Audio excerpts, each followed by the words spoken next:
Имате пасош од некоја од земјите од Западен Балкан и слободно, без визи патувате во Европската Унија и Шенген зоната.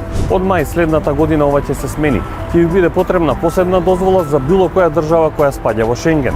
Европската Унија преку ETIAS системот ги менува правилата за влез на граѓаните од 60 држави за кои сега не е потребна виза. Тука спаѓаат и државите од регионот.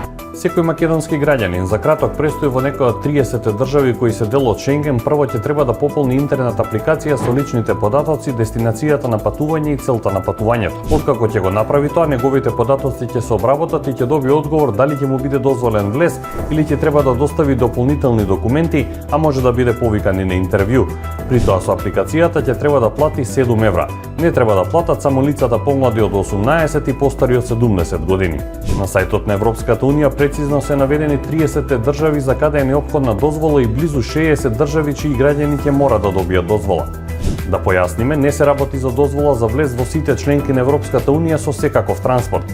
Бугарија и Романија наскоро ќе бидат во Шенген зоната само за патување со авион и брод, но дозвола ќе биде потребна и за држави кои не се во ЕУ, но се во Шенген зоната, како Швајцарија, Норвешка, Лихтенштеин.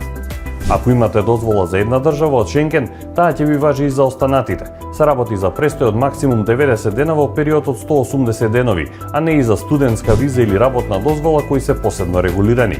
Вообичаено одговорот ќе го добивате за неколку минути, но процедурата може да трае најмногу до 96 часа. Дозволата ќе трае најмногу до 3 години, но ако на пример пасошот ви истекува претходно и трае 1 година, и дозволата ќе ви трае 1 година.